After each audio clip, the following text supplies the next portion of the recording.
నమస్తే. ప్రస్తుతం మనతో పాటు సీనియర్ జర్నలిస్ట్ దాము బాలాజీ ఉన్నారు. ఆయనతో మాట్లాడదాం. నమస్తే సార్.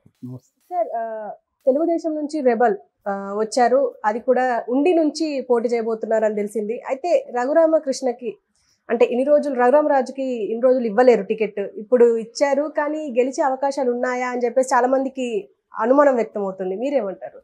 రఘురామకృష్ణరాజు నిన్న పెద్ద ఎత్తున ఆయన మొన్న నామినేషన్ వేశారు. చాలా పెద్ద బల ప్రదర్శన చేశారు. అయితే నిన్న టీడీపీ రెబల్ శివరామరాజు, ఆయన కలోపూడి శివ అని కూడా అంటారు ఆయన కూడా రఘురామకృష్ణరాజు కంటే కూడా ఎక్కువగా బల ప్రదర్శన చేసి వెళ్ళి ఇండిపెండెంట్గా నామినేషన్ వేశారు. సో ఇప్పుడు అది బాగా వైరల్ అవుతుంది. ఎందుకంటే గత 20 రోజుల నుంచి కూడా ఆయన శివరామరాజు జనంలో ఉంటున్నాడు. ముఖ్యంగా పల్లెల్లో బాగా తిరుగుతున్నాడు. పల్లె నిద్ర కూడా చేస్తున్నాడు. అంటే నైట్స్ కూడా పల్లెల్లో పడుకోవడం అవన్నీ చేస్తున్నాడు. ఎందుకంటే ఆయన 2004 నుంచి కూడా రాజకీయాల్లో ఉన్నాడు. 20 ఏళ్ళుగా తెలుగుదేశం రాజకీయాల్లో ఉన్నాడు. 20 ఏళ్ళుగా ప్రజాక్షేత్రంలోనే ఉన్నాడని చెప్పచ్చు ఆయన. ఎందుకంటే 2 సార్లు ఎమ్మెల్యేగా గెలిచాడు ఆయన తెలుగుదేశం నుంచి. తర్వాత ఎంపీగా నర్సాపూర్ నుంచి ఓడిపోయాడు. సో ఆయనకు ప్రజల్లో బాగా పట్టుంది. అయితే ఆయన కాదని మంతెన శివరామరాజు సిట్టింగ్ ఎమ్మెల్యే కాబట్టి ఆయనకు చంద్రబాబు టికెట్ ఇచ్చాడు. అప్పుడే ఈయన అనౌన్స్ చేశాడు, నేనైతే పోటీ చేస్తున్నానని శివరామరాజు కూడా అనౌన్స్ చేశాడు. సో శివరామరాజు రామరాజుల మధ్య అలా ఫైట్ నడుస్తున్నప్పుడు సడన్గా రఘురామరాజు ఎంట్రీ ఇచ్చాడు. సో ఇప్పుడు రఘురామరాజు మామూలుగా అయితే ఆయన నర్సాపూర్ కోరుకున్నాడు ఎంపీగా. బట్ బీజేపీ వాళ్ళు ఆయనకి ఇవ్వడానికి ఇంట్రెస్ట్ చూపించలేదు. దాంతో చంద్రబాబుకి ఇవ్వాల్సిన ఒక నైతిక బాధ్యత మీద పడింది. ఎందుకంటే రఘురామకృష్ణరాజు ఉపయోగపడిందంతా కూడా తెలుగుదేశానికే. తెలుగుదేశం మీడియా లేకపోతే రఘురామకృష్ణరాజుకి కూడా అంత వచ్చేది కాదు మైలేజీ. అట్లాగే రఘురామరాజు వల్ల వీళ్ళకి కూడా తెలుగుదేశానికి కూడా బాగా ఉపయోగపడింది. ఎందుకంటే వైసీపీలో ఎంపీగా ఉంటూ జగన్ని విమర్శించే వాళ్ళు ఇంకెవరు లేరు, అతను ఒక్కడే. అందువల్ల బాగా ఫోకస్ అయింది. జగన్కి ఆ మేరకి ఇమేజ్ డ్యామేజ్ కూడా జరిగిందని చెప్పచ్చు.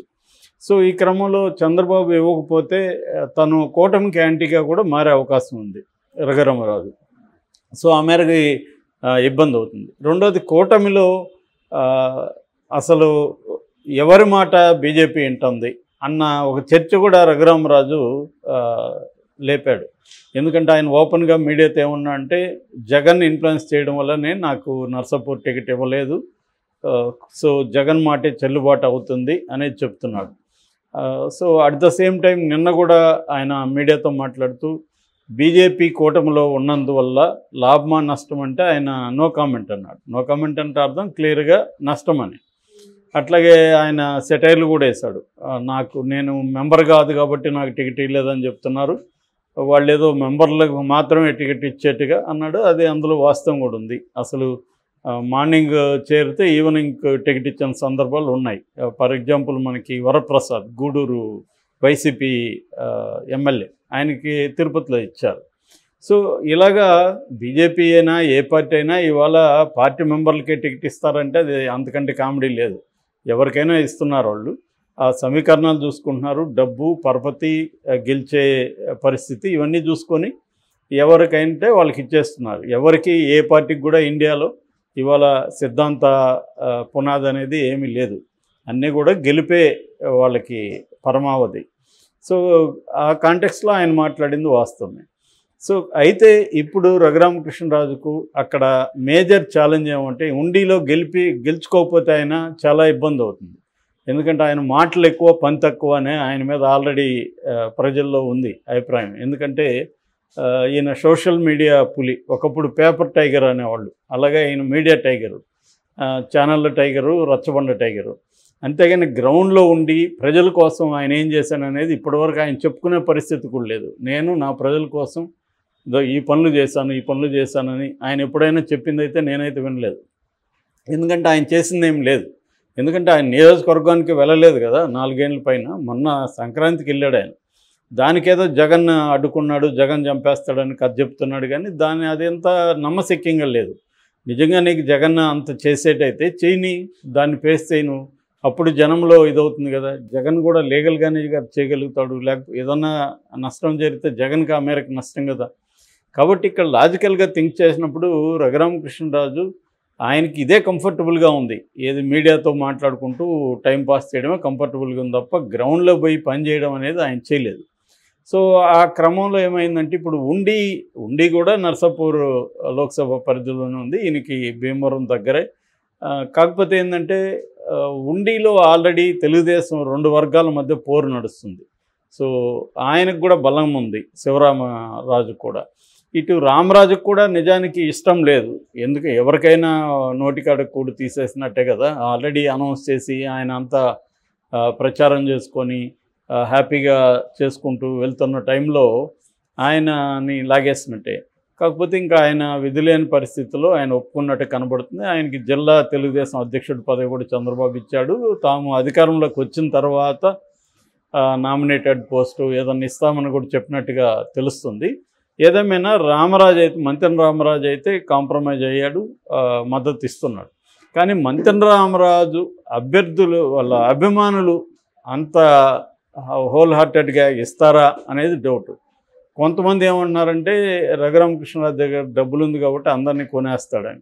ఇవాళ ఉన్న టైంలో ఏంటంటే ఎవరికి కూడా లాయల్టీ లేదు, డబ్బులు తీసుకున్నాం కాబట్టి వీళ్ళకే వేయాలనేది కూడా ప్రజలకు పోయింది. డబ్బులు ఇస్తే ఇచ్చిన వాళ్ళ దగ్గర అందరూ తీసుకుందాం, నచ్చిన వాడికి వేద్దామన్న అభిప్రాయంతో జనం కూడా వచ్చేసారు. ఎందుకంటే అలవాటు అయిపోయింది. ఇంతకుముందు అంటే ఆ లాయల్టీ ఉండేది, డబ్బు తీసుకున్నాం కదా వాళ్ళకే వేయాలని. ఇప్పుడు ఎలాగ ఉందంటే 4 పార్టీల దగ్గర డబ్బులు తీసుకొని 4 ఓట్లు నలుగురికి వేసేవాళ్ళు కూడా ఉన్నారు.